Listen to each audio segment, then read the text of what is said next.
Reject ஆனவங்க வாழ்க்கையில் உயர்ந்து வந்து ஆஸ்கார் அவார்டு வரைக்கும் வாங்கினதை நீங்கள் கேள்விப்பட்டிருக்கீங்களா? அவங்க தான் இஜே, அதாவது golden song. Kebab demon hunters அப்படிங்கிற நெட்ஃப்ளிக்ஸ் ஃபிலிமில் வர சாங் இன்றைக்கு உலகம் ஃபுல்லாக குழந்தைகள் ரொம்ப ரசிக்கிற சாங் இதுதான். இஜேக்கு வந்து 3 வயசில் இருக்கப்போ அவங்களுக்கு வந்து ஒரு சிங்கர் ஆகணும் அப்படிங்கிற ஒரு பெரிய கனவு இருந்துச்சு. 11 இயர்ஸில் எஸ்எம் என்டர்டைன்மெண்ட் அப்படிங்கிறதுல சேர்ந்து கேபாப் ட்ரைனிங் எடுத்துக்கிறாங்க. கேபாப் ட்ரைனிங்கிறது ரொம்ப இன்டென்சிவான ட்ரைனிங். அதாவது voice modulation, emotional expression, dance, music creation எல்லாமே சொல்லிக் கொடுப்பாங்க. அந்த மாதிரி ஒரு ட்ரைனிங் எடுத்துகிட்டு இருக்கப்ப 2015 ஸோ 12 இயர்ஸ் கழித்து அவங்கள வந்து ரிஜெக்ட் பண்ணிடுறாங்க. யூ ஆர் டூ ஓல்டு அப்படின்றாங்க. அப்போ அவங்களுக்கு 23 வயசு.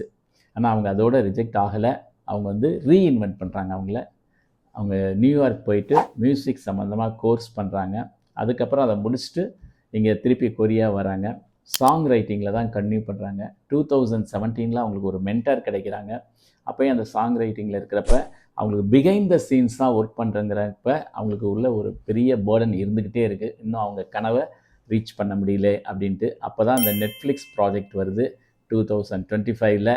அதில் தான் அந்த கேபாப் டீமன் ஹண்டர்ஸில் சாங் ரைட் பண்ணி கோல்டன் சாங் வந்து ரொம்ப ஹிட் ஆகுது.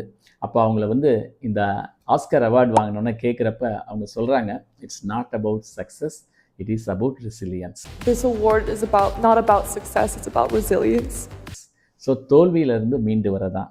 நம்ம ரிஜெக்ஷனை அடுத்த தடவை நம்ம பார்க்குறப்ப நம்ம வந்து முயற்சியிலேருந்து கைவிட்டக்கூடாது. அதை எதிர்த்து நின்று போராடி மேலேருந்து ஜெயிக்கணும். This is Dream Big with Dr. J. I am Dr. J, your transformation coach.